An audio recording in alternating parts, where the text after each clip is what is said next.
This is a 1937 RCA Victor model 86K7. I've had this for a long time. I have never even plugged it in or anything. It's got a broken, I guess you'd call that a, is it like the grill? And it's got this little, it's like a, it's almost like a cat door somebody made. I don't know if it came that way or what. It's got a really bad, it's got some issues here on the cabinet.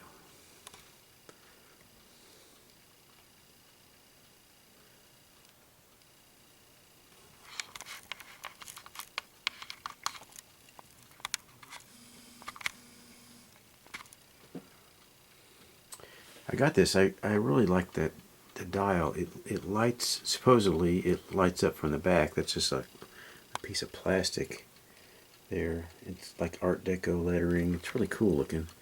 So I'm anxious to see that lit up. That's really the reason I got this. I just thought it was a cool looking dial. The dial string, if there's a dial string, still looks like it's working, so that's good. Well, kind of working. It's got some issues, so we'll have to work on that. But yeah.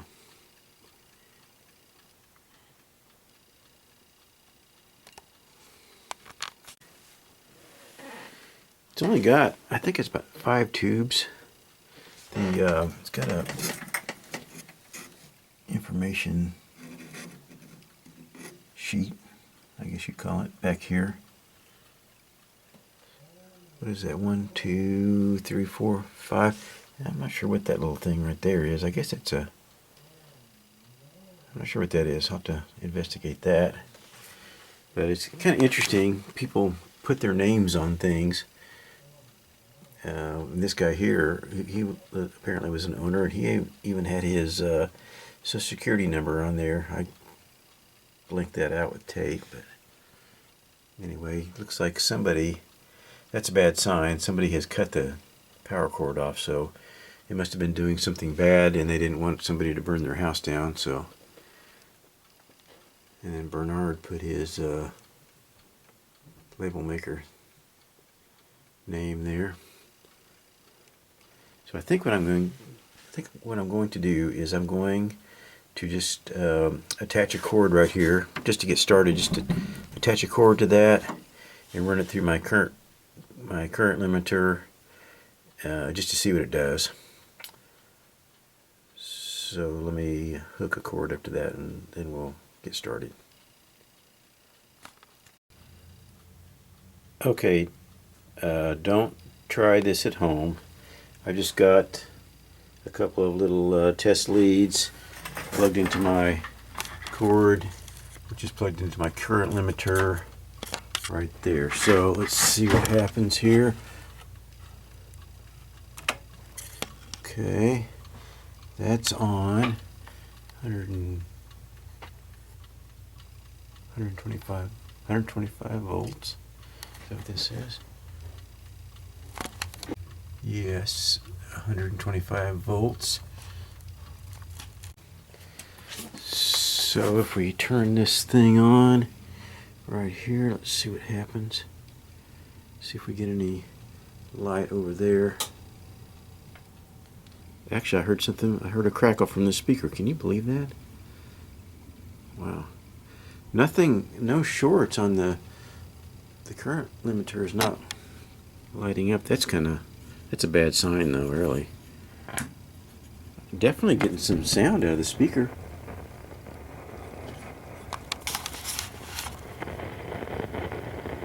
You can hear that.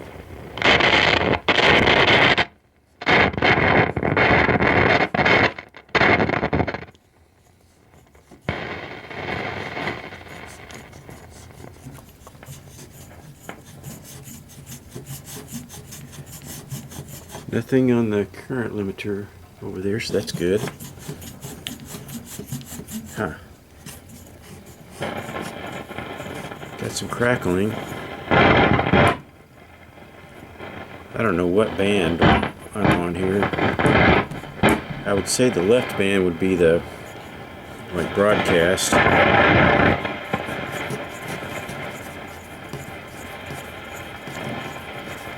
Alright, there's no antenna on this, so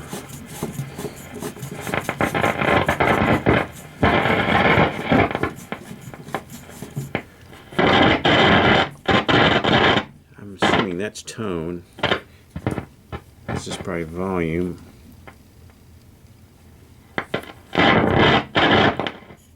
Huh.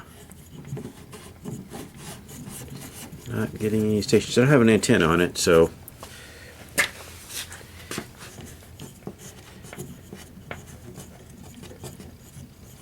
I have no idea what band I'm on. Oh, well, look at that. The light came in. It is a cool looking dial. It must be another light that's... I wonder why that clicked on like that. That's weird.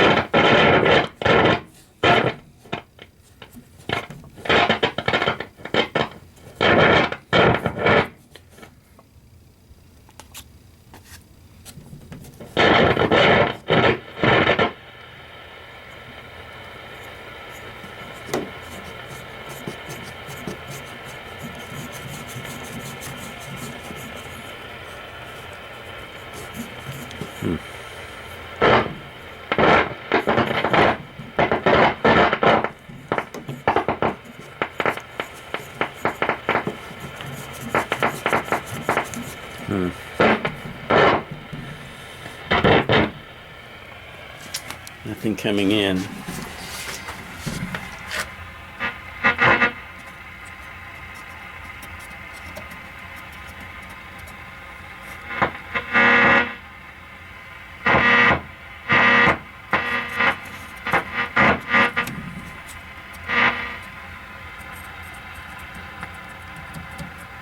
Tubes are all getting warm. That's good. Okay. Well, it does seem like it's doing something. Let me just kind of hook an antenna, like a wire to this right here. It does seem like it's doing something. Had a lot of opportunities at the free throw line. They're 2 of 3. Jose misses his first. He is 3 of 8 on the season, make it 4 of 9 now. He hasn't gotten a lot of chances. He gets the to go. Okay, that's fine. 13 minutes and change. All right, believe it or not, it's actually bringing in the station. And I'm in the basement here, so that's really pretty amazing. So I guess, let's see, all the way to the left is broadcast, and then everything else must be shortwave. That's obviously going to have to be cleaned.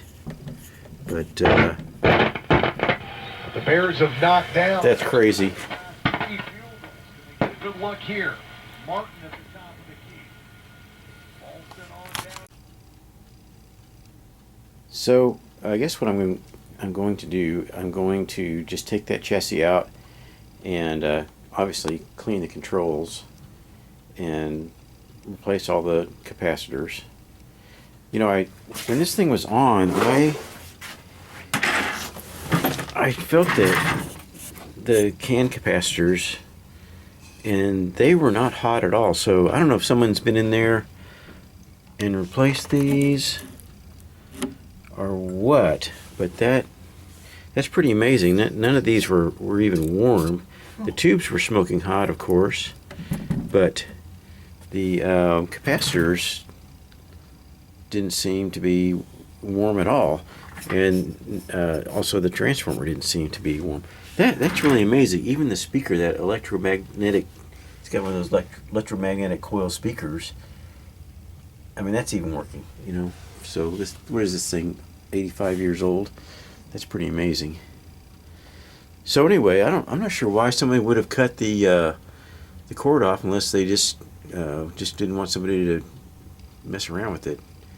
So anyway, I'm going to, here in the next few days, take this chassis out and go through it, replace the capacitors, clean the controls, and I probably will probably will also add a Bluetooth module, and then we'll see what we come up with.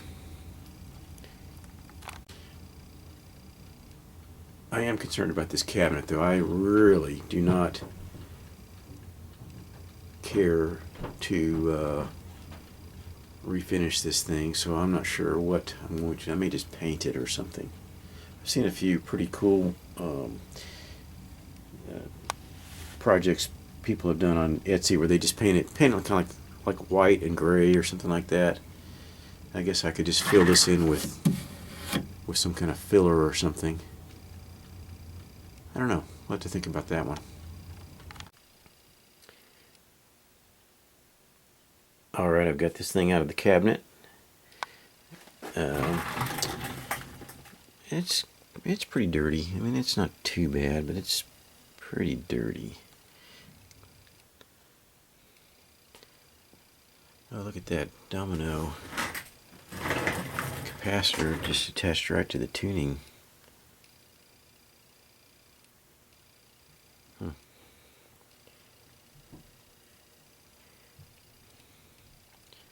Couple of big IF cans. I guess, is that some kind of a coil right there? I don't know. I should check it out. Looks like the insulation's completely off of that. I haven't even looked underneath here yet, so this will be the first time we'll look at it together. Just took it right out of the cabinet.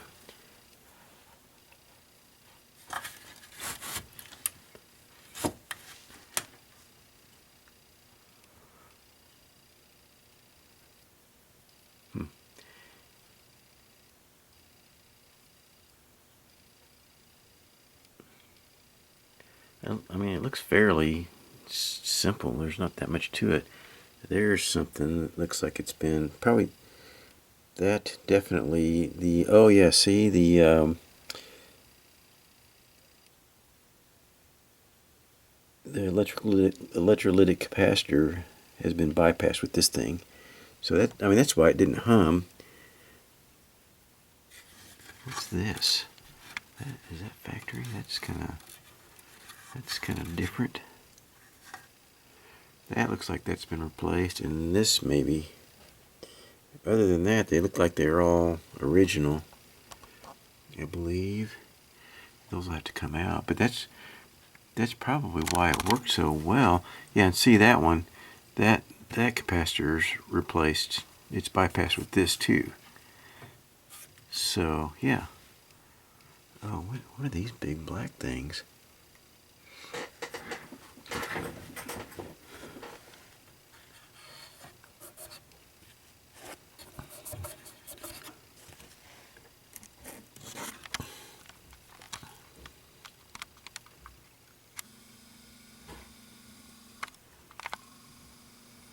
Not sure what those are. Probably a capacitor. I've not seen those before. That's a new thing for me. That's different too, right there. Oh, I guess it's a little domino capacitor. Oh yeah, it didn't look too bad. This obviously has been replaced, but I'm going to go ahead and replace it again. I don't know if there's a date code on that, but that's looks pretty old. Yeah, see, they soldered it right there to the chassis and then patched it in.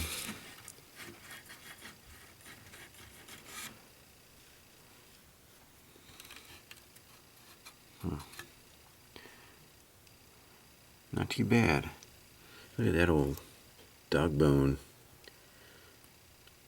resistor on there. That looks like another resistor right there that's been, that one right there, that's definitely a modern resistor. So it's had some work done, but I mean, it looks pretty good. These, I mean, are those modern resistors? Those look pretty newish. I mean, much better, much newer than those dog bones.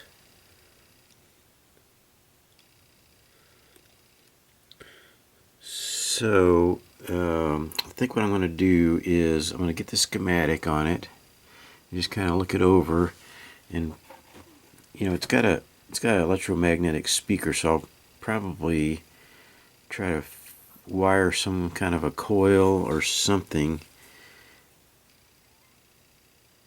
into this so that it'll have the right.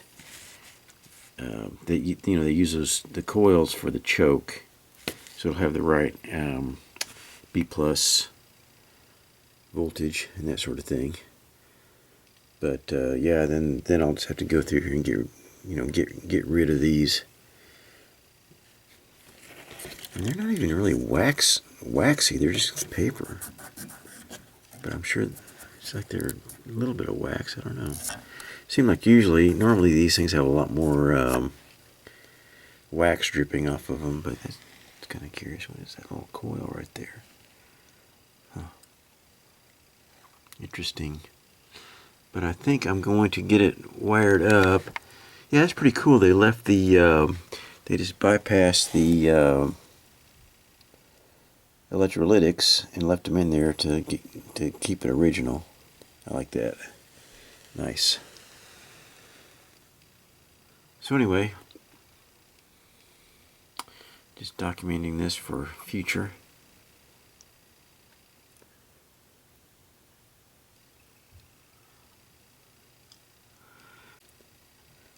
This was underneath the chassis, so I mean, who knows how long that's been in there.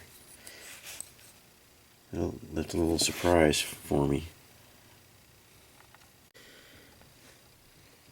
I'm not that great at these date codes, but on this big capacitor, I think that means the 20th week of 1961. And on this one, I don't know if you can see that. I think it says 6430, which I think would mean the 30th week of 1964. So, looks like this had some work done in the 60s. I don't know about this thing. I don't think it has any kind of date code or anything on it. But, yeah. So it looks like it was serviced a few times in the 60s. At that point, it would have been 30 years old. So, yeah. Or 25 years old.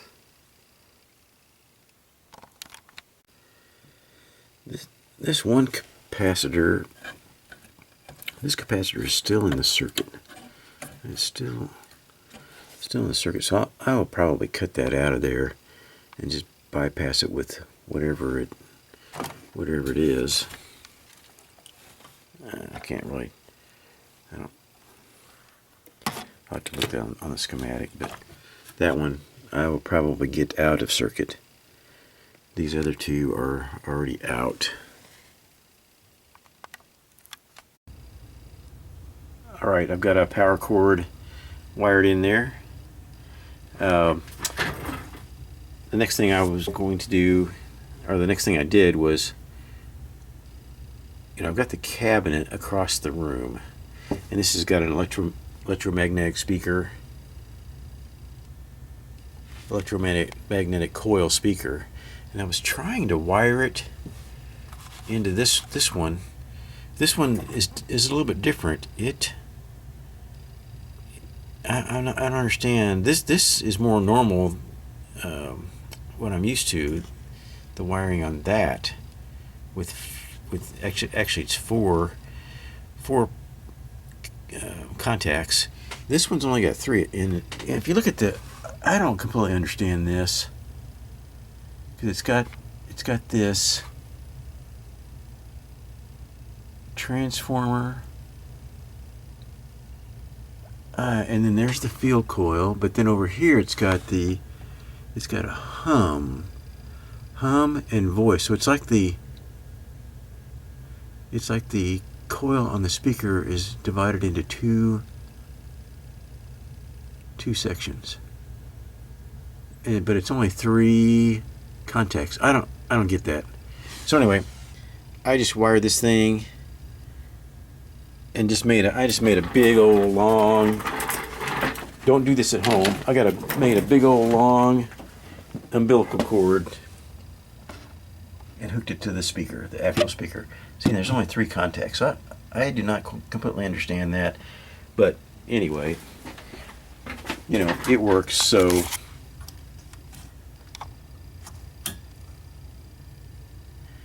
I don't know, what are you going to do? It works. It probably introduces a little bit of hum by having that long wire, but I'm just going to use it for testing. Basket made there with 25 seconds to go. The Saints had a lead for the last 2 minutes before the Greyhounds. So yeah, it works, but so I'm going to use that. Basically, I'm going to change each capacitor and then test it, make sure that I didn't, you know, mess something up. So I'm going to next start changing capacitors. I've got a whole bunch of capacitors on hand. I was making a list, but you know, I have all these in stock, so or something similar to each one of these that should be just fine. So I'm just going to start changing these things out. One thing I noticed is the numbering on these capacitors it's different than what I usually see. Like that I understand, and that I've seen before a lot. You know, just tells the capacitance and the volts. This, it just says 0.25200. Is that 584? I'm not sure. But looking back at the schematic, that's a 0.25 ohm, 0.25 microfarad at 200 volts. So I'm not sure what's up with that. That's different than what I'm used to. I'm used to this where it says a 0.05, you know. But these, like here, this one, that's actually a 0.005 at 1,000 ohms, 1,000 volts. Did I say ohms a minute ago? 1,000 volts. So anyway, you know, this one's been replaced. Obviously, it looks like back in the 60s. And there's another one, 0.005 at 500 volts. I'm not sure what the 5 means. 5%? I don't know. I'm not used to that. And these look like they're original. They look original. I mean, look at that soldering. That looks original. Unless somebody... I don't know. That looks original. So I don't know. If anybody knows, explain that to me. Is that like a military capacitor? I don't know. I've never seen that before. So anyway, I'm going to get going and switch out these capacitors. Well, I've got just about all the capacitors changed.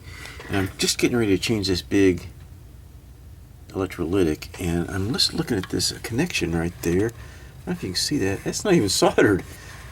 It's not, whoever replaced that didn't even solder. It's just crimped on there. At least I forgot. But I mean, that's an example of why you need to make a good mechanical connection as well as soldering it. The solder just keeps the mechanical connection from moving. But anyway, I'm just getting ready to get this out of here, and I noticed that it's got a 600 volt capacitor in there. It's 20. This has got a 20 microfarad, 600 volt. But on the schematic, it's a 3. There's 344 volts there, so I'm going to put. I don't have a 600 volt. I'm going to put a 450. That should be just fine. But I just thought that was kind of curious that whoever replaced that they forgot to solder. Look at that, and it was working fine like that. So anyway, I just thought I'd note that. Okay, I've got all of the capacitors changed. Everything is changed. I'm just going to leave that big old thing there just for posterity. Is that... Did they pay $3.55 for that? That's weird. Anyway, the last thing I did was change this.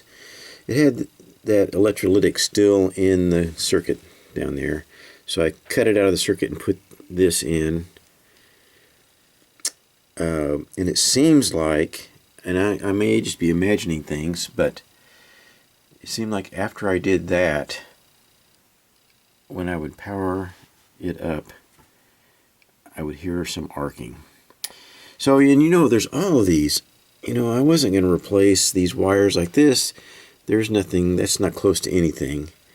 You know, the insulation is just disintegrating on these things. I mean, there's some up here that might be kind of close. I probably should replace the wire.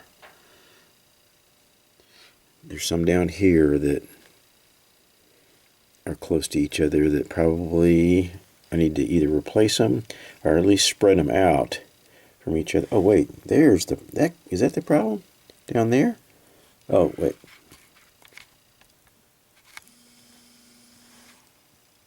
No, that can't be it. So I think what I'm going to do is I'm going to power this up with the lights dimmed and see if I can see where the arcing is occurring. And some of these, like that right there, I can probably just not replace those wires and just spread them out. If I can get it on the subject here. Just spread the wires out. I mean, there's some stock things there with no insulation. If there's nothing going to be underneath this chassis, so if it doesn't have to be replaced, I'm not going to.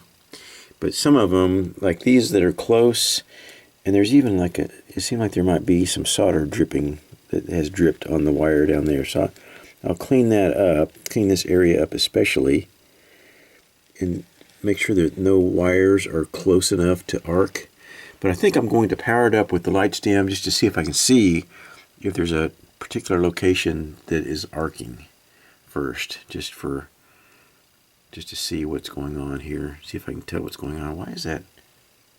Huh. I think it thinks that's a face right there. That's funny. The camera thinks it's a face. Right there. I think it's putting a box around it in my viewfinder. That's funny. So I'm going to try that and see what happens, and then kind of go from there. And some of the ones in the problematic locations like these, I'm going to probably just spread out because I can. And some of these down here, I'm going to spread out, and they're like right next to the chassis, so I need to probably replace those wires, which is something I wasn't really expecting to do on this thing, but what are you going to do? So anyway, okay, we've dimmed the lights. Now I'm going to have Leroy turn the power on over there. Okay, go ahead.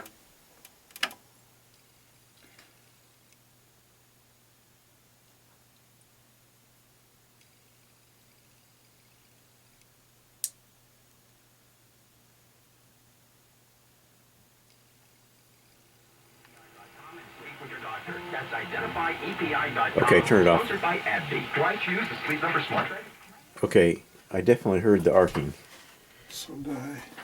I definitely heard some arcing.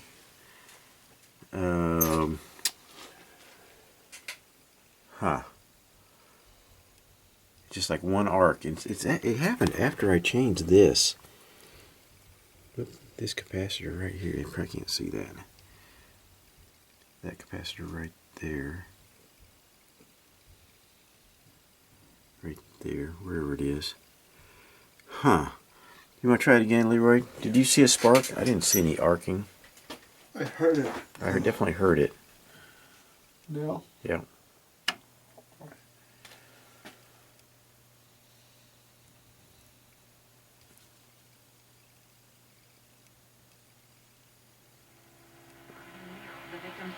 Explaining when officers attempted to take him into custody, he tried to take his own life, sustaining a self-inflicted gunshot wound, surviving. Officers finding a firearm.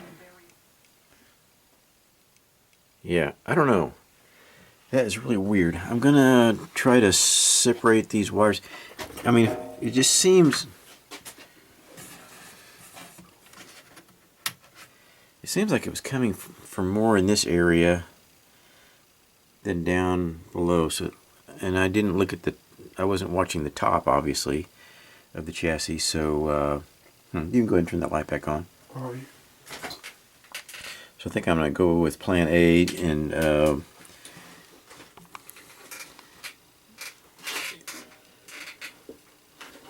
go ahead and separate the wires that I can, and the ones that I can't I'm going to replace because of the disintegrating insulation, and then see what happens.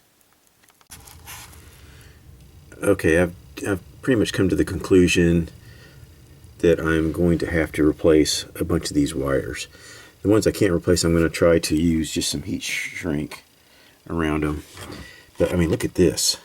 This is where this goes up to the, where is this going? It's going up to the tuning capacitor. Look, I mean, look at that thing. It's just disintegrating. And that's, I mean, that obviously, that's not good right there. So there's a bunch of situations similar to that. I mean, look at this thing. This is one of the worst ones right here. Probably one of the most important ones too, coming off of the IF coil to the tuning capacitor.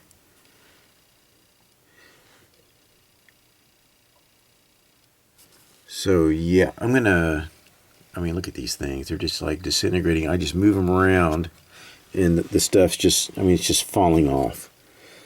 The insulation is just disintegrating before my eyes. I mean, this thing's 86 years old, 87 years old or something. So yeah, I'm going to spend some time here and replace a bunch of wires.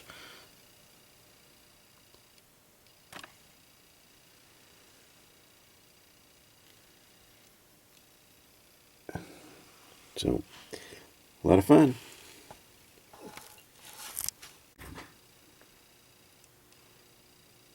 Okay, I've gone through and put new insulation on every wire that was like rubber insulation. It all just disintegrated. Look at this mess. It just was just crunchy and just turning to dust. So that is done. And I tried to just, I tried to use the same colors to the extent that I had the heat shrink, and I would just basically just remove the solder from one end and just slide that over there and just heat it up and resolder it. Some of them, like these longer ones, I would cut the wire in the middle and then slide the heat shrink over it and on each end, and then just put a piece of heat shrink over the middle and resolder it. So anyway, it was a mess. Okay, and I got this new problem that I'm just noticed that this control, this is the channel selector.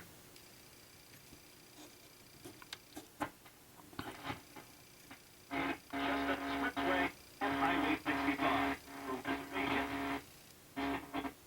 don't know if you can hear that, but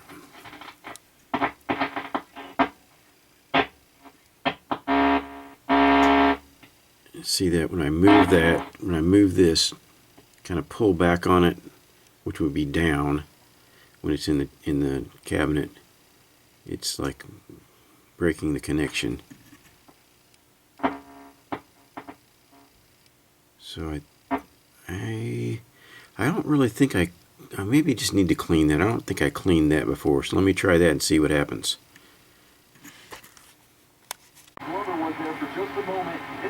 Okay, I think that was it, because it doesn't really have that problem anymore. There's no antenna on this thing, so if you... It's the first free throw. I don't know if you can hear that, but it's a lot more volume. On their 6'10" junior, Troy Glover. He's out maybe for the rest of the half. So a little early foul trouble.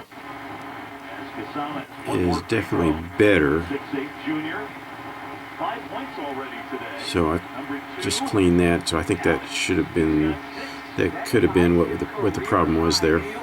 Or I think that was the problem there.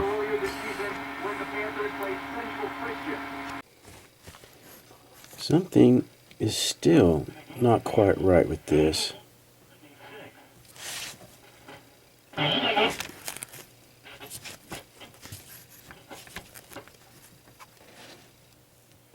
elect. Let's talk about Umsel though. He started the season 0-5. That was it's tough. You know, people get in the mindset of, oh, we're just another back program. There's just like a sweet spot. If you push it down, To be able to turn the team around and take them to the second seed of the conference. so I'm not sure what's going on here. Yeah, I've got there's some kind of a short or loose connection here around this switch, because I can fiddle with, like for example, there's a coil right there, and then there's this wire that's going to this other, the tuning coil. If I just pull out on that a little bit, Line to Emmanuel Prosper. Out in right, left of the yard. Back up further, trying. you see that coil is moving, so I don't know what is going on here.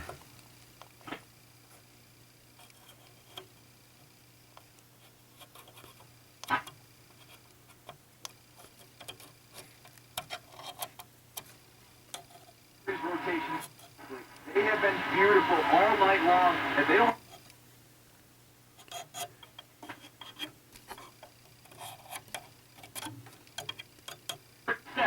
Shelton driving right to the basket. Got it off.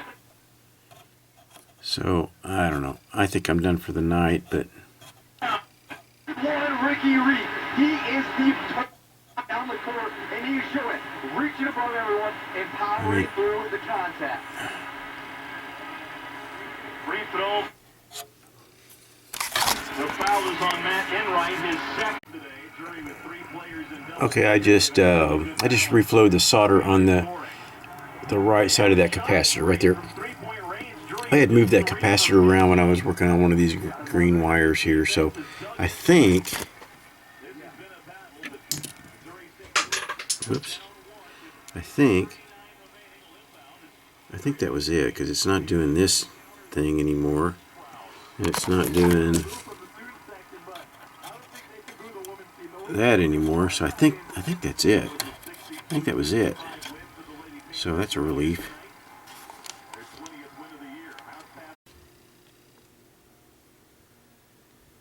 All right, we're back on this RCA. You know, I've been working on this thing so long, I forgot where I was at. You know, at this point, I've replaced all of the wires that were insulated with rubber. The rubber just basically just disintegrated, just turned into powder in many cases. So I've replaced all the insulation or the wires on all those rubber insulated wires, and you know, separated them out. That kind of reminds me of whenever Steve Jobs was building the first Macintosh computer. He wanted all the wires just right in line, apparently, and the engineers were going, "Why do you want that? That's the stupidest thing I ever heard." And he said, "Well, no, you know, nobody will ever see that." And he goes, "Well, yeah, but we'll know what it looks like on the inside." So anyway, that's how these wires ended up kind of like that. They're just real organized. And after doing all of this, changing all the insulation on these wires, I was still getting arcing. The arcing was still happening. And it turns out I had replaced this can capacitor right here. You can see it down there. I had replaced it with a 250 volt electrolytic capacitor, this one right here. And I did that because on the schematic it says that there's 200 volts there. So I thought, well, 200 volts, 50 volt, a 50 volt cushion, so that should be good. But what I didn't realize was when you first power this thing up, it's a lot more than 200 volts, and I'm going to show you that. I'm going to demonstrate that. I got my meter hooked up here. So hang on just a minute. Let me get the power on this thing. Okay, so it's powered on. It's been powered on for about, oh, I don't know, a minute maybe. And I've got my leads hooked up to where that capacitor is in circuit, and it's 228 volts. So I mean that'd be pretty marginal for this capacitor. But watch what happens when you first power it on. Okay, so now I've got the power off, and it's got just, you know, a half a volt. I'm not sure. I guess there must be some voltage in the capacitor there. But anyway, let me apply the power here and watch what happens. Okay, the power's on. 400, 500. So over 500 volts when you first power it on. And that's exactly when I would hear the arcing, was when I first powered it on after it had been off for a little while. Now it's settling back down to 250 or 200. It's probably higher because the the line voltage. My line voltage is actually 120, almost 127. Wow. So that's why that's higher than the 200 that's showing on the schematic. Plus, probably some of the resistors have drifted here a little. But anyway, it's settled down to 229 right now. But when I first powered on, it was, you know, over 500. So that's why this capacitor finally just failed. Let's see. Yeah, see, it shows as a resistor. It turned into a resistor. It shorted out so much it just turned into a resistor. So there you go. I learned a good lesson. I learned a good lesson there. Is the schematic doesn't always account for like the surge of voltage when you first turn something on. So I've got a 450 volt, or is it 500? It's a 500 volt. I've got a 500 volt capacitor there. You know, I probably could even go up to a 600 volt. But, well, I'll think about that. Anyway, so now everything's working. No arcing or anything like that. So, replaced all the paper capacitors. You know what? These things, they were all good. They were good. So probably didn't have to do that, but given the fact that this thing is 85 years old, probably was the best thing to do. Got my remnants of the insulation. Then the next thing I did, I went on in and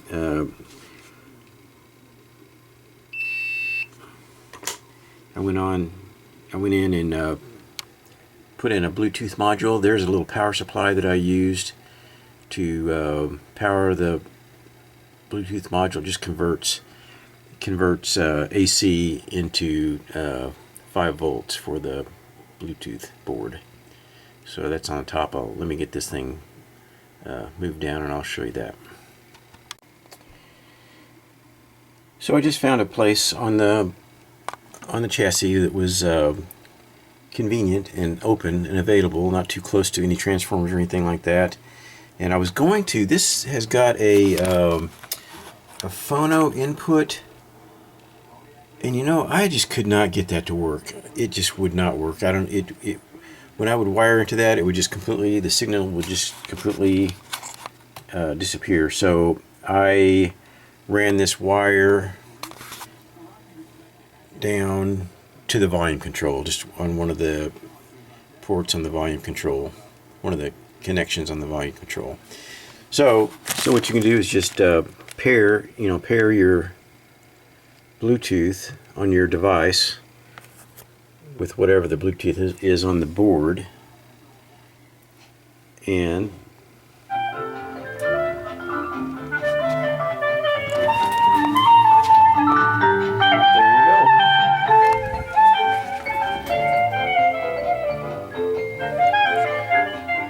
so there you have it.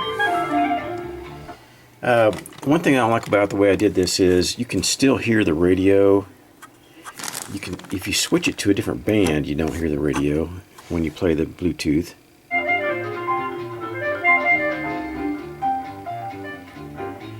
But anyway, whoever this thing ends up with, I'll just have to give it instructions, you know, to turn it on a different band, one of the shortwave bands. There's no antenna on this thing now, but anyway.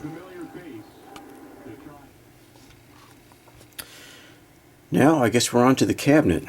That's our favorite part, not. So I'm probably on this cabinet. I'm just going to. I'm not sure exactly. I got some pretty bad damage we're going to deal with here. So here in the next couple of days, hopefully we'll figure something out on that. Right. Mm-hmm. All right.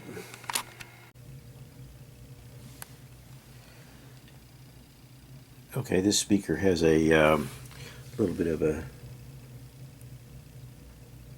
boo-boo here. So what I'm gonna do is I'm going to take some contact cement, and you know, I was gonna take some of this material. I'll get this material. It's just real thin. You know, it's almost like tissue paper. I was gonna put that over there. I think I can probably just. I think I probably just put the contact cement on there and push that down, and I think it'll be fine that way. Just kind of glue it back together right there. So I'm going to do that and not put any material on it. All right, that's done. You know, once that dries, you'll probably hardly even be able to tell that was there. So and that'll be just fine.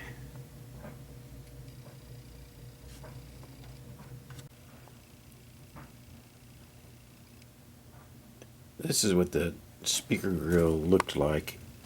I don't know, it just looks kind of, I don't know if that's original or what, but that just looks kind of stupid to me. So I just spray painted. I just got me some gold spray paint, took this out and spray painted it. So I don't know, I wish it was more yellow, but I think it'll match the dial. You know, here's the dial. I think it'll kind of match that, so I think that'll be fine. I'm just not sure what I'm going to do about the cat door part of it, but how it swings out. I think I'll just probably staple that or something, but we'll see how that looks when it gets in there. We may do something different with that, but that's what it is right now. It's just spray painted. That compared to what it was before, that, which looks really stupid, I think. Yeah, Leroy says it looks like somebody's old couch material or somebody's curtains in their grandma's house or something, or their grandma's dress. I don't know. I just don't like that. That surely that's not original. But anyway, it's going to be like this now. So you still kind of see the pattern, but I don't know. We'll see how it looks.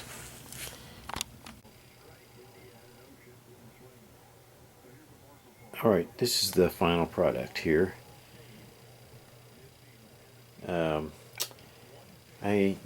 It had this cracked, it had this broken speaker guard, so I just fabricated some black ones and didn't have the same, I guess, fluting or whatever, but I think that looks okay.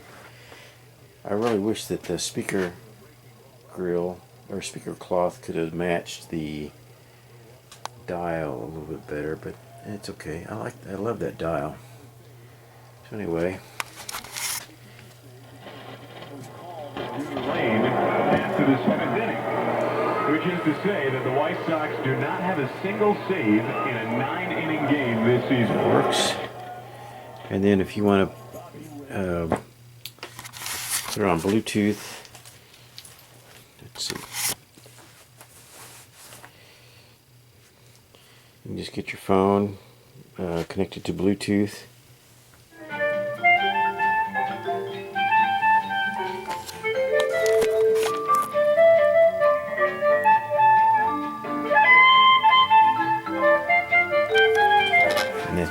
module.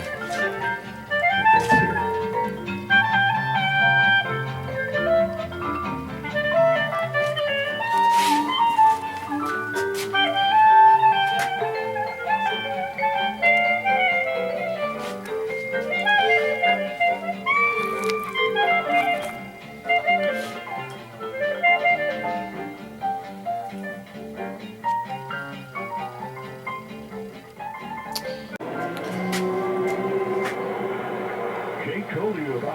So there you have it. That's a